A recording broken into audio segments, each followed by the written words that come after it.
Well, it's a good evening from the studios in Brisbane, Australia.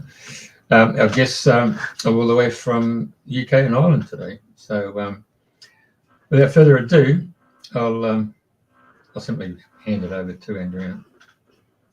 Thank you, Jeffrey.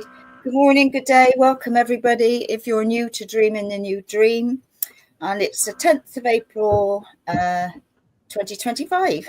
God, the dates are flying by. I got to check what day it is every day. Anyway, without further ado, it's my great pleasure to have Soma ARah on our show today. So welcome, and thank you for agreeing to be our guest. Hello, Andrea. I'm delighted to be here. Hello, Jeff.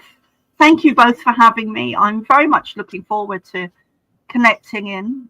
And yeah, so quite sunny here in Ireland. And we've had sun all week, and what a difference it makes. It's a feel-good factor for those that get the sun all the time. Anyway, I know we've got lots to share today, and you're a medium, a multi-dimensional channel, a Pleiadian hybrid, a Galactic channel, and so much more. There's so much more to you. Excuse me. And so I get you to start at the very beginning, because I know you had a childhood trauma, and that was the start of your awakening, if you like. And you had an out-of-body experience, and apparently Jesus has set you on your pathway that you was so unexpected. So would you like to start at the very beginning, how these steps led to where you are now, doing all the amazing stuff that you're doing? Thank you, Andrea. What a lovely introduction. Yes, I had a very unusual childhood, a lot of trauma.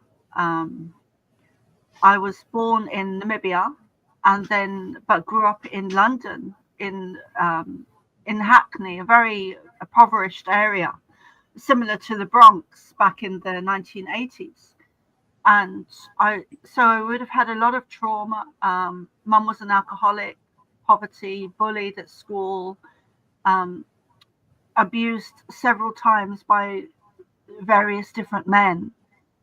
And the first conscious memory I have now of that, let me just add that when I look back now on my childhood, I see it very much as a huge training ground for a lot of experiences I had. And I'm actually very blessed to have had the childhood I did, even though it contained a whole bunch of trauma and various different situations. But whenever there was a negative that happened or a trauma, there was always a positive spiritual experience as well on the other hand, or the same hand. So I really was very blessed and actually very protected. But yes, I had a lot of trauma, and one of the first memories I have, which is probably not the first experience, but the first memory I have consciously, is when I was 8 and I had a man lying on top of me, and I was very skinny, very underfed, undernourished, just hardly anything to me, and I was tiny, and I had this huge man laying on top of me, and I literally couldn't breathe. I was gasping for breath, and the next thing I knew is I left my body and I went up to the left. I always remember which way I go, but I went up to the left and left my body. And it didn't last very long at all, just a few seconds, not even moments. It was literally seconds, I think. And I connected, or the Pleiadians connected to me. And as I'm speaking, I can feel them building behind me. And I didn't know who they were. I just knew the experience I was having, but I didn't really label them as being the Pleiadians. I just knew that I was somewhere else and I was safe, very safe.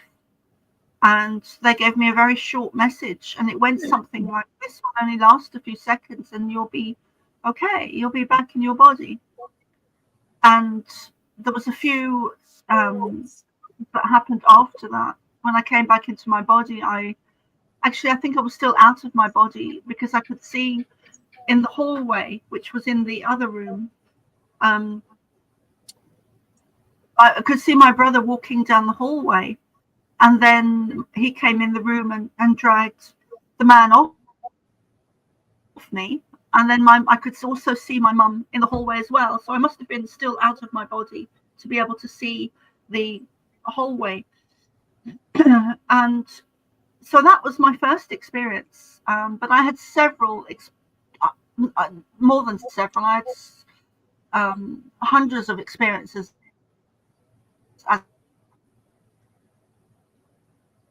Very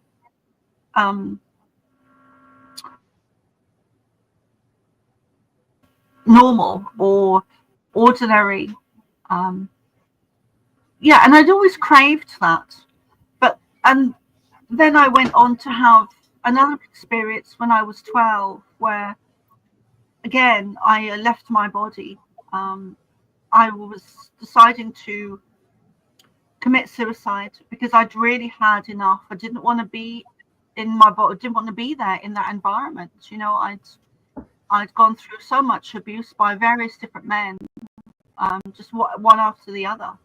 And my mum was drinking heavily, and I was being bullied at school. And I think at that time I'd stopped attending secondary school, and just was very unhappy and distraught. And I lay down on my mattress on the floor and was just sobbing my heart out, very snotty, and you know, not a pretty picture.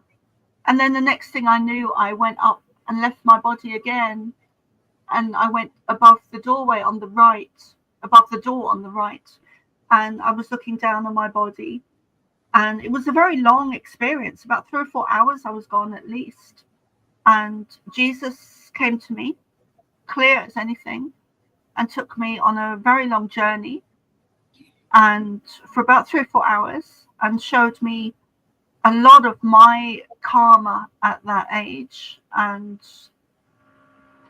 a lot of things about myself and my soul contract, and explained to me in great detail a lot of my soul contract and my experiences, and why I was experiencing the things I was, and explaining my environment and my home and my family, and explaining a lot of it. And then when he finished with that, he carried on to explain the bigger picture for humanity, or at least some of it. And then when I came back, I was totally blissful.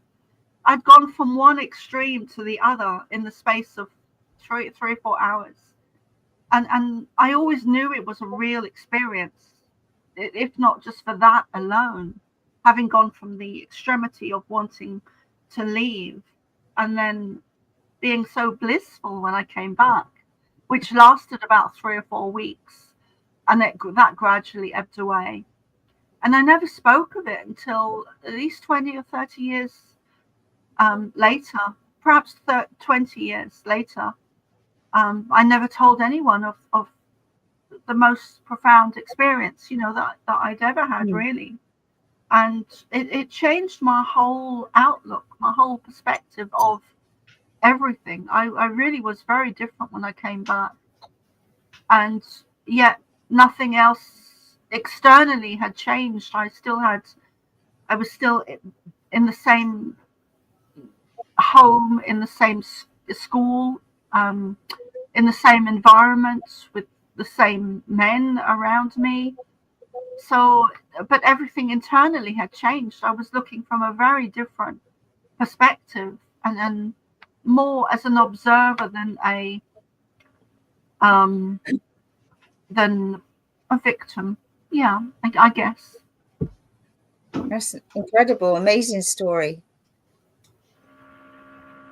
Yeah, because I know you mentioned that you didn't have schooling. You had like spiritual schooling. You didn't go to, which I think must be wonderful for a lot of people, because we know the system as it is a system anyway. Yeah. So what happened there then for you not to go to school and for them to obviously send you to spiritual school? They did. I really was very blessed and actually very protected when I look back. So my school was about an hour away. It was the Skinner's Company School for Girls in Stamford Hill, just past Dalston in London. So it was 2 buses, and it was an hour. And none of us ever had any money, so it was always a struggle for me to get the bus fare from my mum.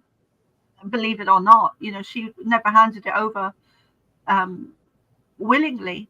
I always had to kind of beg for the school money. And then I had to get dressed and do my uniform, and I was wearing makeup at the time, and I was quite at that age I was quite well developed as well. So it was always an effort to it was a trudge kind of to get there. And there was at least 3 or 4 times when I made all of that effort to get there, and they had these huge black gates. I'll never forget them. They were huge, and they were wrought iron and black and painted black, and they were just huge. And I used to make all that effort and then go and stand there, and I'd be held in this vortex of energy that I didn't understand what it was. I just knew I couldn't move. And I've had that over the years since, and now I understand it better as being kind of a safety energy that the Pleiadians put around me, which once stopped me from having a car accident. So I know it's a safety mechanism, and they put this wall of energy, it was huge, in front of me at the school gates whenever I tried to make the journey. And I was stood there sometimes for like at least 40 minutes, an hour, and I just couldn't move. And I was more worried about what people would be thinking, looking at me and walking by. I was just stood there looking at the school gates. But actually, I was in an altered mind state and just held in this vortex of energy. And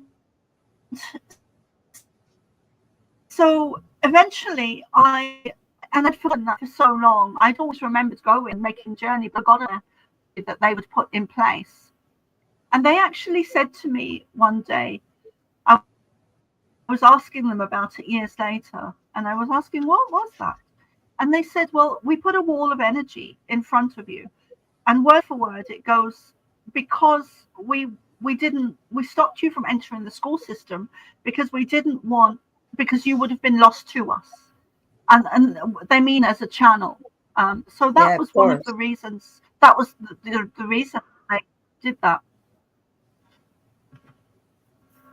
So then after that, I stayed home after my experience with Jesus.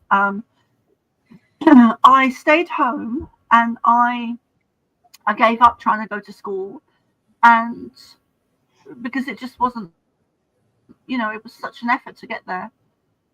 And then I began to meditate after that experience with Jesus. I began to meditate, and I didn't know that's what it was. I would just sit in my room and kind of zone out of everything into that blissful state, because it felt so good to me.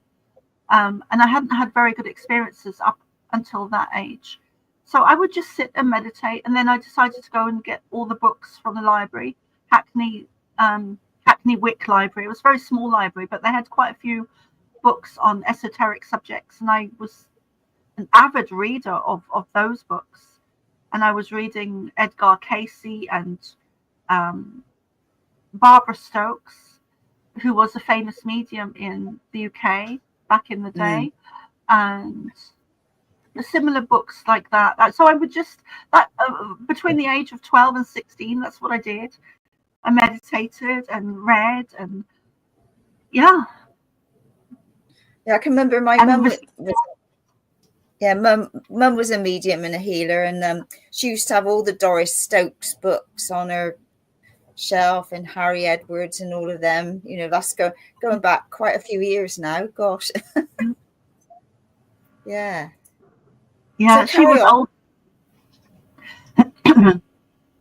Yeah, she was old school, and there's a lot to be said for the old school, because they were so insisted and instilled in doing things well, in doing things properly, in having some kind of structure and something to very high standards, which I think a lot of people are missing these days. A lot of the younger people perhaps are missing. Yeah, and there's so many people who say they're channeling different people, but it's what level are they channeling? Anyway, everybody's different, so no judgment. You're very right. But there is an influx of channelers that are. What can I say? Yeah. I get the message. Yeah, so carry on. So obviously, because I know you're like a world traveler, and you're doing so much as an ambassador. So what I mean, like we're in the greatest time of history, aren't we? We're in the greatest change ever, and it's exciting. You know, I know everything. It's like the diamond. You have to dig deep to get the diamond and clear away all the rubble and the debris. And that's, to me, that's where I feel we are now. It's like, you know, dug it all away, and you were ready to carry on dimensionally or whatever you want to call it. Just yeah. So so that's where I feel where we are now. So what is coming through for you with the messages now for humanity? What guidance have you been given that's going to help people more and more in this transitional period? Oh, there's so much there. There's so much information that's come through since 2019, 2020. One of the things they said and explained to me, because I'd heard before previously that the Earth would split into two and become two Earths, and I never understood that. And then around that time, they downloaded a whole lot of information to me, and one of the things was about the Earth multiplying and into two new Earths. And a new Earth is being created, and they explained how that would occur. Where there was in January 2020, there was, or January, February 2020, there was a beam of light that was hitting the Earth, and it was become so strong, so intense, that it would actually cause the Earth to twist and multiply into two Earths, and one would go into a higher level frequency vibration dimension, and the other would either stay where it was, or it would drop into an even lower frequency vibration level awareness dimension. So that was how they explained visually, very visually, the splitting or the multiplying of the two Earths. So we are very much in creation of the new Earth, and clearing away all of the old Earth energy. And I would like to add that everything that's happening now is very connected to Atlantis and where we were invaded by a negative alien race, which I believe caused the downfall of Atlantis. And we're kind of on a parallel timeline now, where Atlantis is very relevant to what's happening now, because and Lemuria was as well, because it's a great reset, which is actually a positive phrase that has been turned into a negative phrase used by the negative agenda, negative connotation used by the negative agenda. But the Great Reset, which is happening again now, is actually a positive thing, where we are creating a new Earth.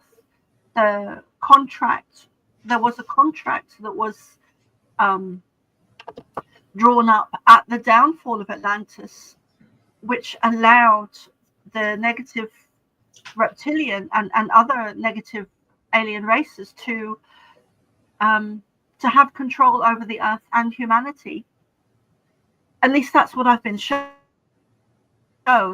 And that contract is now null and void, and it's come to an end. It's been torn up. It's devoid. The contract is finished. They had a certain time period to be able to have control over humanity and the Earth, and that's ended now. The contract's done. So how we're seeing that on the 3D is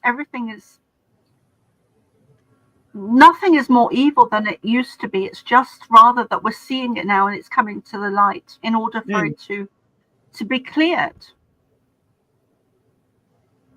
Yeah, and I think that's what people don't realize is with what's going on is we're clearing lifetimes of all sorts of traumas and witchcraft and all of these things. Is just everything's really being cleared, and more people are I don't want to say awakening, but more and more aware of what's going on within them, and what's going on around them, and things that are not acceptable anymore by people that are like in the powers to be, so to speak, that are not for your highest good. And there's so many more groups gathering and light workers sharing and doing their work around the planet. I think now it's just amazing what's happening. It is. It's such a beautiful time to be here. And one of the messages I had in 2020 was that, because I understood my mission, I understood my purpose, I understood my soul contract, my reason for being here. And there's often a characteristic that starseeds have of not wanting to be here. And not fitting in, but wanting to go home. And I had that for a long time. But in 2020, one of the messages I had was that I'm not just here for my mission and my contract, but I'm here to do that within this lifetime frame, which is such a huge thing, to make such a great change collectively. That it really brought me more into my body, and a very strong sense of wanting to be here to help assist with such a huge transition of humanity that is raising. I mean, we're very much on an evolutionary phase or period where humanity is evolving, and how amazing we get to show up. Yeah. And the thing is, we often joke that we've been dropped off at the wrong planet. We didn't come here. We didn't sign up for this, But, so many people say that we're all on the wrong planet. But we know that we've signed up for this, and we know that it's been erased from our consciousness so that we can all keep going and with the gifts that we've got, and to be able to share and help humanity. Yes.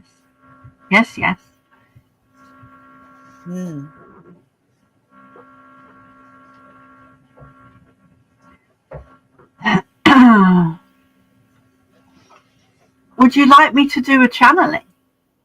Oh, I would love it. Okay.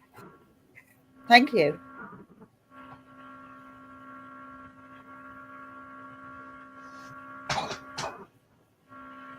We are delighted to be here. As we blend with Soma, we will increase the pace of our words, as it sometimes takes a little while for her to adjust the frequency. But we are watching, assisting, observing many of you at this time in a very personal way, in a very close proximity, close connection, close existence, meaning that we that we have very personal relationships with so many of you, including you, Andrena. Thank you. I can feel that. You are galactic beings, and you heard the call that was sent out into space, into the galaxy, into the universe, that was by a very, let us say, physical human being who came to Earth a very long time ago as a male species, male sex, who came to your planet and saw what was occurring. And this being was operating on a higher dimension simultaneously to being human, which is also what so many of you are doing. And he put out a call to the universe, and so many of you picked up the message, picked up the energy, picked up the phone and listened and returned to Earth to assist humanity. This great shift that we speak of, that you speak of, affects everything within the universe, not just Earth, not just humanity, not just the plants, not just the trees, not just the animals who are often unobserved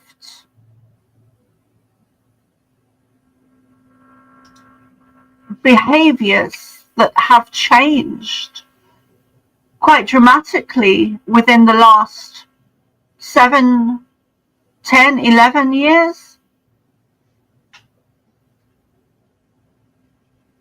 Animals are very tuned to your planet and are very aware of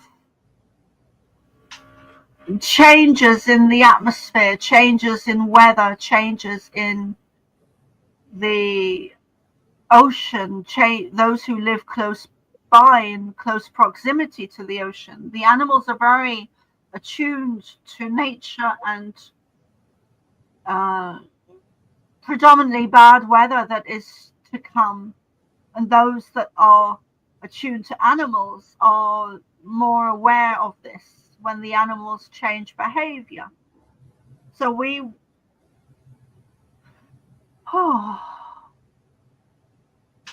would recommend, thank you, observing your pets. We would welcome questions as well if you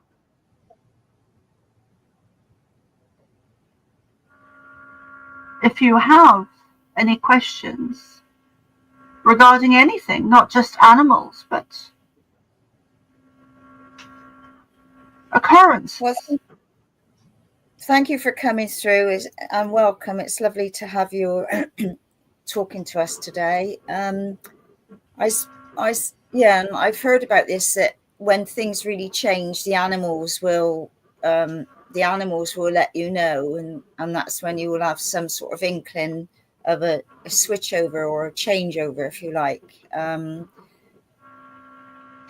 So what would my question be? Gosh, what else can we do to keep shining our light and working with the earth at this time?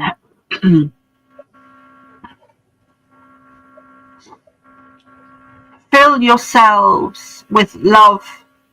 Frequency, energy, vibration is something that is measurable. Therefore, it can be created within you internally. Magnify that energy out. Hold that energy. We feel your energy is a little fragile. We mean you personally, a little bit bruised, delicate, fragile. And also collectively, we might add, that you have been knocked off kilter for thousands of years, and now you are realigning. So take time to, thank you, realign, readjust, recalibrate. Your earth is going back onto her natural axis because it was knocked off. At the downfall of Atlantis, before the downfall of Atlantis, even when a large object was moved into a position, or created is the wrong word, but events were created to knock the earth off its natural axis by a large object. When we say large, it's an understatement. A large object did hit your earth, which was an event that was planned, and the earth shifted off her natural axis, thus shifting humanity off its natural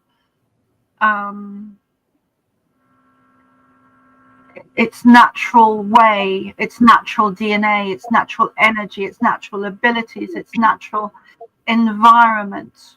Things were adjusted into a negative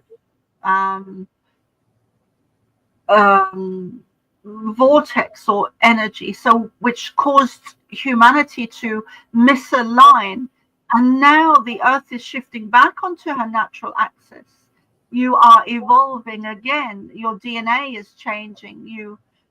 Your blood, your skin, your hair, your teeth, your cells, your auras, your energy fields, you are realigning back to your natural blueprints, and the earth is doing that simultaneously. So now is a time to breathe for so many light workers, for so many starseeds. Now is a time to shine, to realign, readjust. And when we say realign and readjust, we mean now, these days.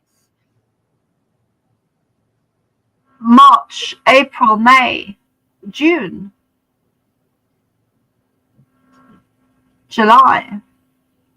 This time period, realign yourselves, reconnect, heart center yourself, step back into your own missions, your own purpose, your own energy, because you have been bombarded with outside negative influences that have been hitting the earth for so long.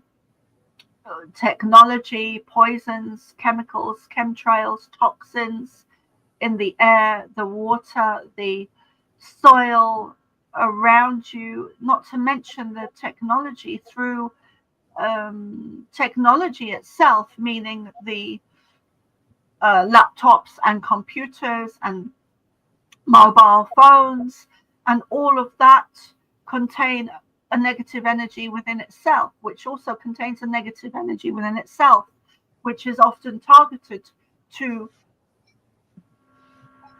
negatively impact the souls that are here now for this journey of the great ascension. You are evolving into a new human being, a new species. You are us. You are us. We are you from the future. We are time travelers.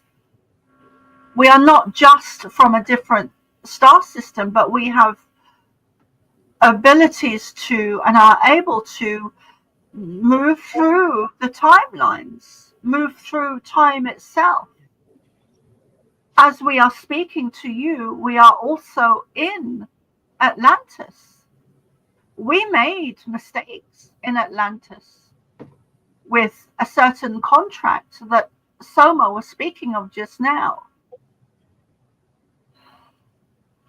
We were not alone in this. There were other brothers and sisters of ours that were also involved in this contract. However, at the time, it was one of the best solutions, given the spiritual war at that time. And Sirius was also a part of this contract, Lyra was also involved. That we are never really work alone.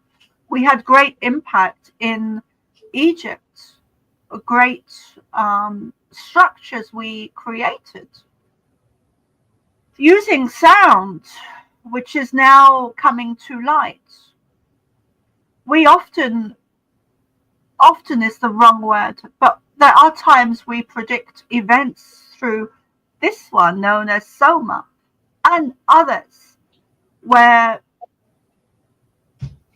and some of those predictions we predicted with this one was a Florida landing, which occurred 2 or 3 weeks after we spoke of it in a recorded channeling that we did. Another transmission that was also a prediction connected to Egypt was a recent discoveries, which we also said 1, 2, or 3 weeks previous, which is also recorded. So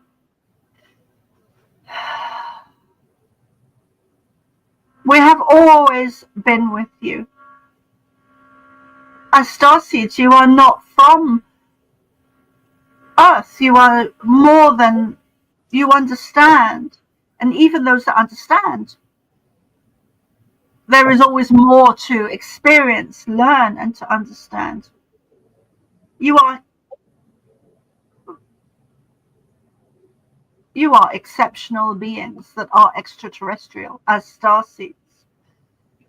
And many starseeds don't even label themselves starseeds. They call themselves healers or shamans or indigo children, rainbow children, crystal children even. Sometimes just meditators. Sometimes just awake, aware, conscious. And sometimes not even that. Sometimes you call yourselves activists. The many names you give yourselves, but you know you are somehow different. Even energetically, you are different. As you are extraterrestrial within a human physical vessel, your abilities are exceptional, which is increasing. You are creating your new earth. You are creating your new earth. We would, to so many of you right in this moment, in these days, right now, realign yourselves, clean your energy, your aura. Some of you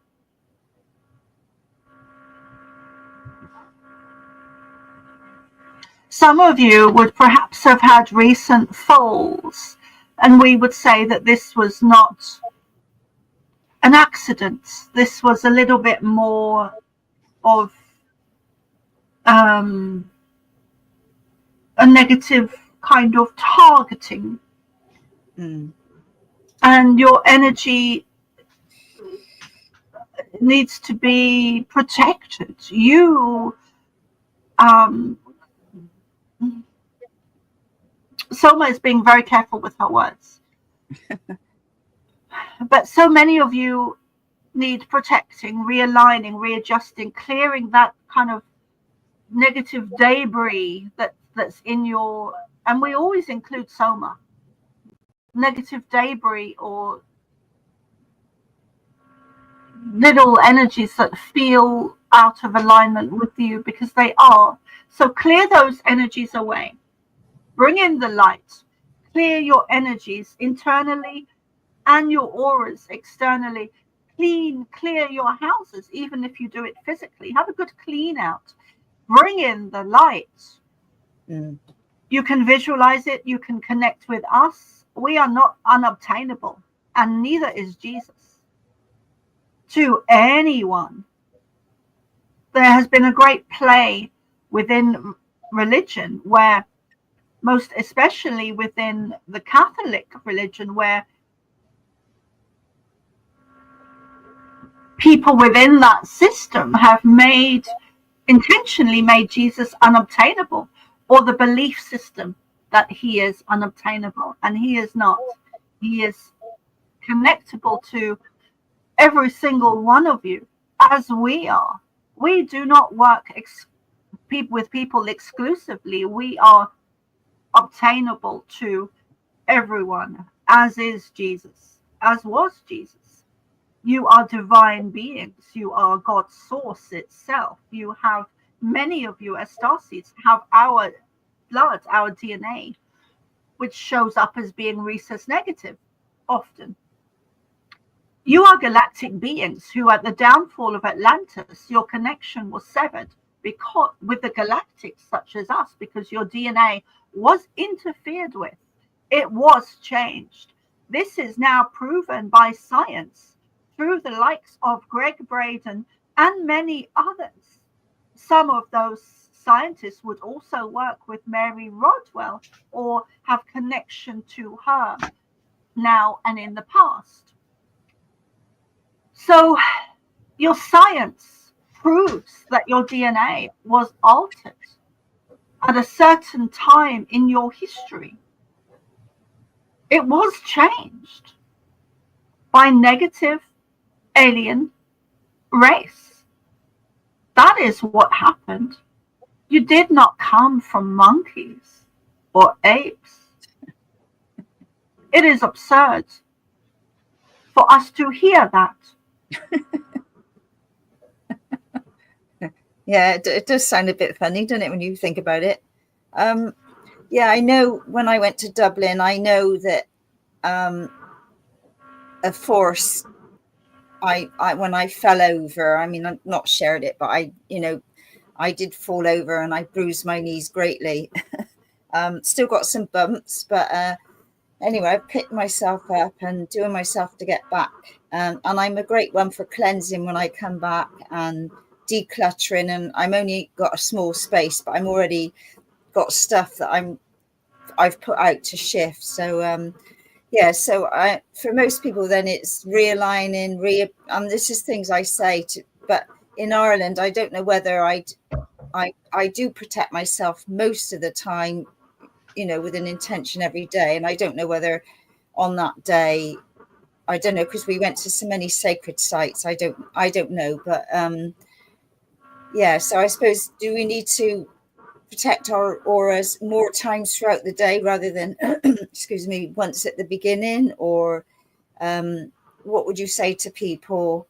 Obviously, if you start off today with filling your body up with love and light, and I always say to be rebalanced, re-energized, realigned, and all of these things. But I suppose sometimes we go off track a little bit. I don't know. Your light was seen. Your work was seen. You were shining. You were working with the light. You were bringing in light. You were standing in the light. That light is often seen by the opposite, by the dark. And the light attracts the dark. The dark does not attract the light. But you were seen, you were witnessed as doing good work, and therefore you attracted some energy that is clearing. This is a very common theme, a very common experience. Most especially when you are working in sacred places on your planet. You are doing well. We see books in you, more to come, more work, more connections, more reaching people on you. The vast majority of you as starseeds are here to reach people en masse. You are here to make such a great change. And therefore, you are here to reach people en masse. You are not here to reach your one neighbor if you are living rurally. You are here to make changes en masse, and therefore it is evident and needed that you make changes and reach people en masse. And that is what so many of you are doing. You are doing well. Thank you. More crystals would be good. More water, streams, or water that runs, water that moves is different to water that is still and stagnant. This is being proven now through others' work in a very public way. So we would recommend that you be near and work with water that moves through a stream or a river or a lake or even the ocean. Stagnant water has a different energy, different frequency, different color, a different taste, a different vibration. Is very different to water that has movement, which is alive and flowing and vibrant and clean and clear and pure, and has different elements, minerals, different tastes, different everything. It is like chalk and cheese. What crystals would you because I know I'm on a farm, and I know on the boundary line, if you like, there is water that trickles around. It's not a stream. So would you suggest putting some crystals? You know, I mean, I've got a big selection of crystals on the table that have come from all around the world, but it's knowing what would be needed where. So have you got any advice for people that have, you know, there is a quarry and just a field that's been dug down and down and down and down, and they've cleared all the trees, and the deer it used to be a big deer place, but now things have changed dramatically. And I've gone along and held crystals and thrown them over the fence, so to speak. So yeah, what would be the best, any crystals that people could help to put in rivers or streams, as well as blessing the water? I mean, that's always important. Any crystals would be of benefit. There are often places where the soil is depleted, and we would say that this is one of those areas where the soil is depleted, and earth is needed, or new soil to replenish what was taken. But you can also work on the higher dimensions where you visualize energy coming in to those different areas. Vortexes of light beams coming down, light beings coming down. Call in everything. Call in us, call in the angels, call in the ancestors of all lifetimes that you've had. Call in the Native Americans, call in the chiefs, a team of light beings, animal spirit guides, crystals, color, sound, healing, sacred tribes, everything. Animal spirit guides, Lyrans, Syrians, us. You are very strong in, so many of you are very strong in healing with healing hands. Put your hands to the earth. Send love. Every little thing you do will end up having a big impact eventually, and sometimes in the very moment. But when you send love to something, it will do one of two things. It will either have an instantaneously impact, or it will have an impact that creates a seed, and that energy will stay there and increase and expand within those areas until it reaches a vastness that changes those areas. Lovely. I mean, you've given a lot more information about, you know, like with the things I do, I can add more things, and so can others, you know, when they're doing their work. You know, there's plenty of scope now to bring in so much more to help with the changes. Is there anything that you could share that might be about to happen for, you know, on the planet, or anything that's due to come up? Are you able to share anything with us?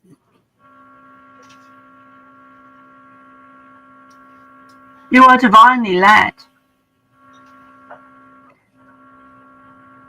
We have much humor, and we find a lot of love and humor in your question. Inquisitiveness as well, and a sense of wanting to know what is around the corner.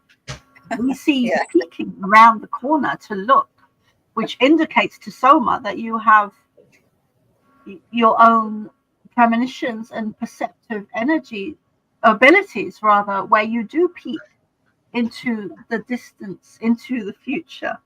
So that is love. That makes Soma smile, and because she is also an inquisitive one, where she likes to know what's going on, what's happening. So we would say that the 6 months, which we've been saying for a while now, is very important. November as well, and also October, are important months for humanity. For a while, we've also been saying there are great discoveries coming to your planet regarding what lays beneath your Earth.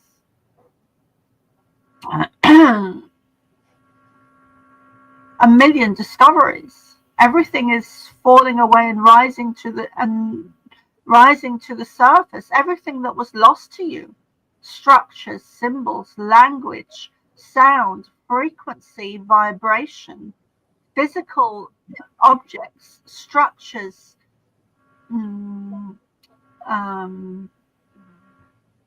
buildings, caves, caverns.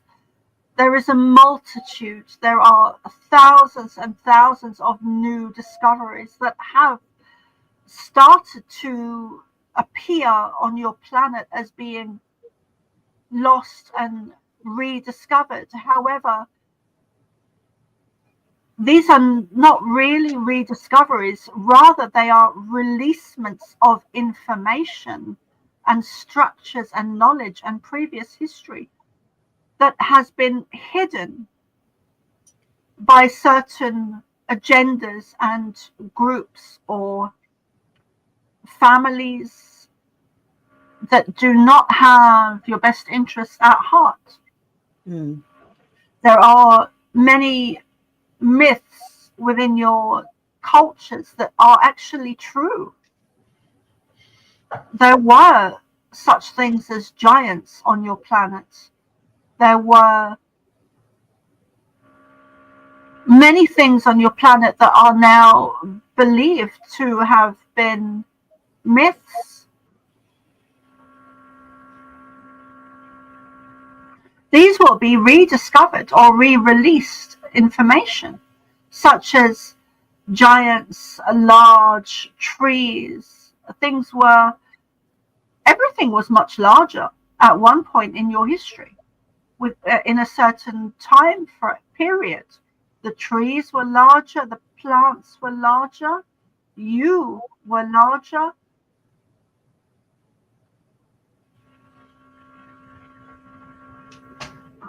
The earth grew and also became larger, which affected the things had to become smaller in order to be sustainable on your planet.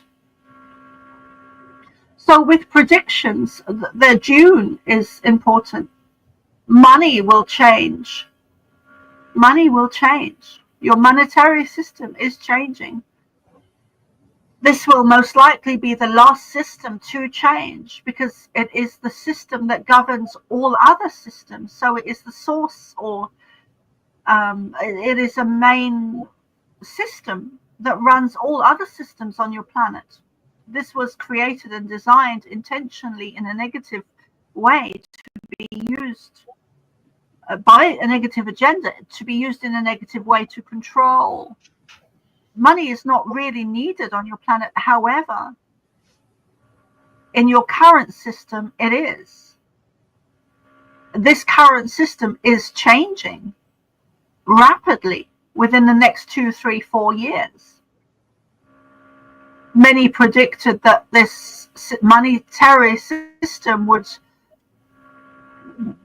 have changed sooner than today, but it has had setbacks, and the negative agenda, the powers that be, the elites, are holding on very strongly to this monetary system, and are not wanting to give control, because once this monetary system collapses, which it will, it has to, in order to create a new earth. You cannot operate on the existing system in a new earth. So this system will collapse. Your financial crisis is on the horizon. This will change everything, because this will have a direct impact on every other system. Politics, schools, education, every system. This is a major event, and a major uprising, and a major key. Once this key is turned, there is no stopping, there is no going back.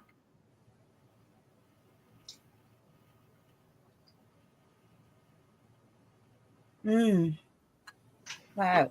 Thank you so much for giving us such wonderful information. We're truly blessed that you've allowed them to come through and given us all this information. And it's wonderful. I can't thank you enough.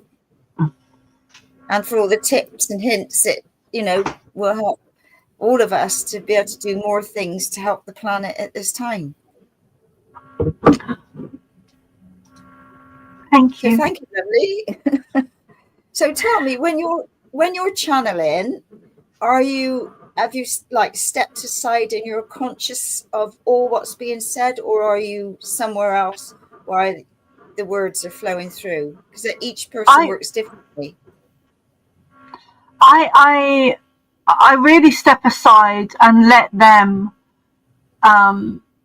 speak, which is also connected to me not having schooling, because a lot of the information that they share, I didn't learn I didn't have that secondary school education. So a lot of the stuff they share, it's not stuff I've learned or researched. It just comes through. So I really have learned to step aside more and more and more. And a lot of the times I don't actually remember the everything. I remember little bits.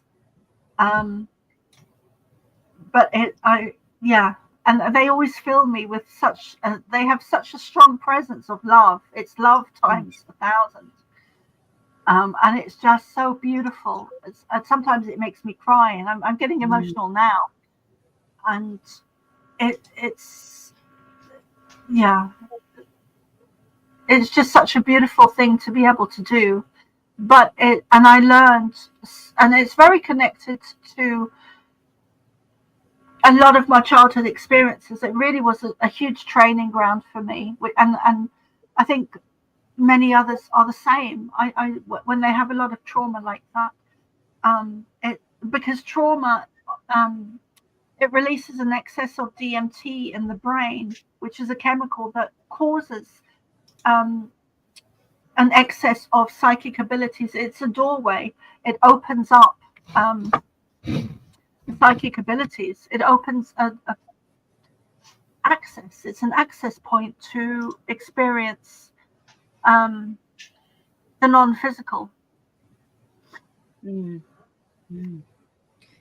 Incredible. You know, and it's lovely that you can give and share so much wisdom to people and help people that are wanting more, you know, like myself. You know, I love to know more, and, you know, like they say, a peek around the corner, what's going on. Yeah. I know that's not being you. in the now, but you know what I mean. Yeah, I could actually see you physically. I was being shown an image of you, and it was like you were on walking on a road, and there was a corner of a building, and you were looking around to see. What, me? Yes. No, dear. Yeah, so so like, obviously the message for people is, you know, like, obviously when they're awake or after breakfast or whatever, is to fill their own being up with light and love, and then, you know, focus on being realigned, rebalanced, re-energized, and all of these things as the start of the day. So Yes. Yeah. And sometimes even during the day, if you're feeling low yeah, or a little bit off kilter, then yeah, take 5 minutes for yourself just to breathe and it's coming reset. back to the breath. And it's coming back to the breath again. You know, that's the most important key. You know, well, if we haven't got it, we're not here. End of story. But you know, it's like when things trouble you, or somebody, you know, there's an accident and a shock, and you say, right, you know, you get them to come back here and start breathing and bringing themselves back and center themselves. Yes. Self-care. Yeah, and that's important. You know, it's like they say, you know, you're on a plane. If you don't put your mask on first, you can't help anybody else. And I always say to people, you know, it's about you first, and it's not being selfish. You know, there's self first, and then you can do and help so much more people when you're full, you know, doing your bit. So Yeah. Because often people, I know in the past I've tended to overgive, overhelp. And there's also the example of someone trying to help the caterpillar or the butterfly out of its shell, out of its cocoon. And in doing so, it actually damages the wings. So yeah, just, you know, self-care is important, and allowing things to just unfold, and being kind to ourselves, and patience, and, you know, sitting back sometimes and just observing and not over helping, and helping ourselves. And the mask as well, with the oxygen mask as well, is a great example of putting ourselves first. I think there's a great program within society that we're taught to put others first, and that actually can block or deteriorate our own personal growth within some of the things like self-assertiveness, self-love, self-nurture, self-worth, self-confidence. You know, we sometimes as women we lose those things because we always put the other person first, or the husband, or the children, or the mum, or the father, and we can, as women, we lose a sense of ourselves, and we forget about ourselves. And society has a great program running where it teaches and conditions us to put others first, and actually we need to stop doing that, I believe, and put ourselves first, and then put others first. We need to kind of switch, because everything's been inverted. Everything.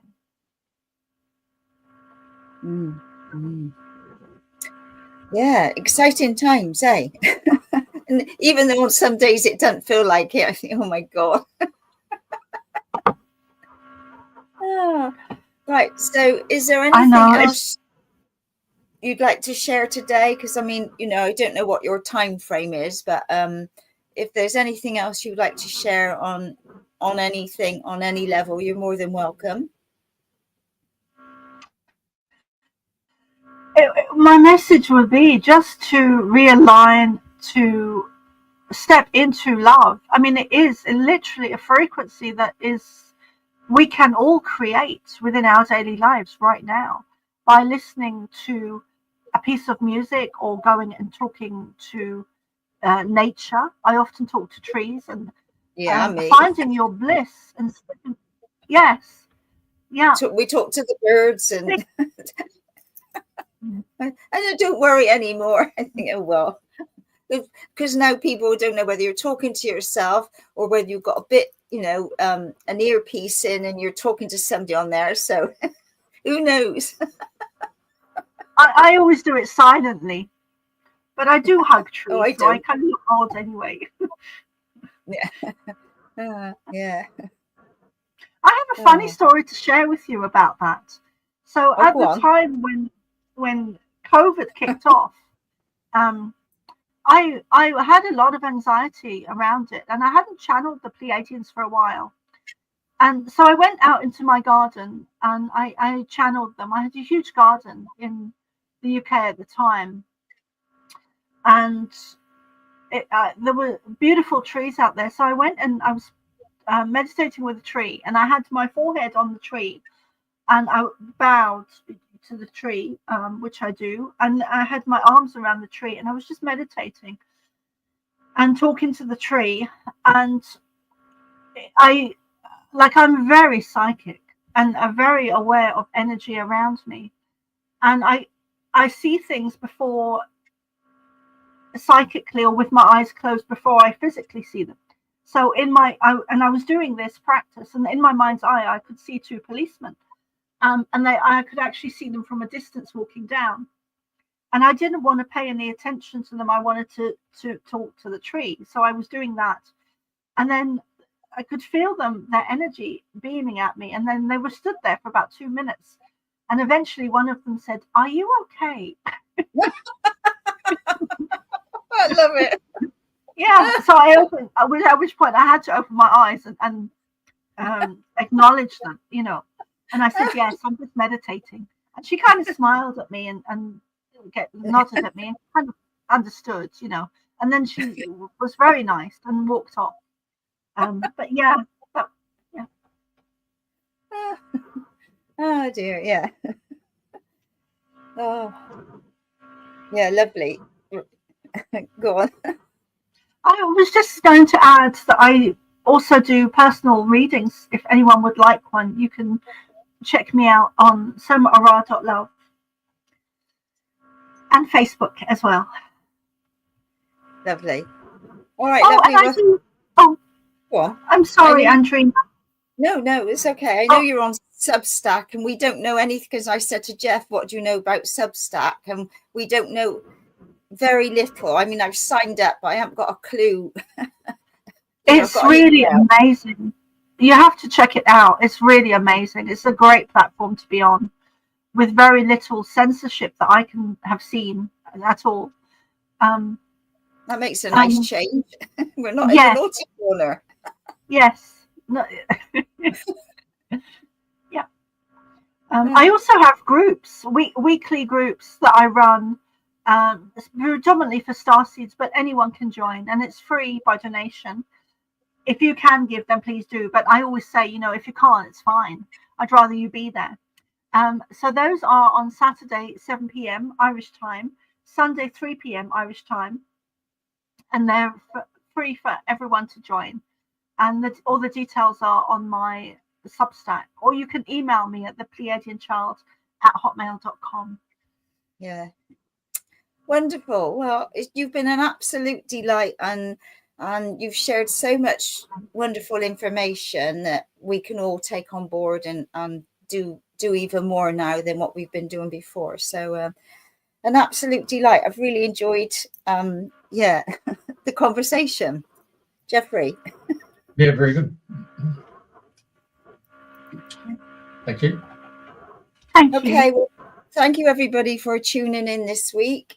Next week it's Easter, so we're having some time off. So I expect Jeff will put one of the shows up for next week. So I'll see you all in a couple of weeks' time. So thank you, Soma. Thank you, Jeffrey. And thank you, everybody, for listening.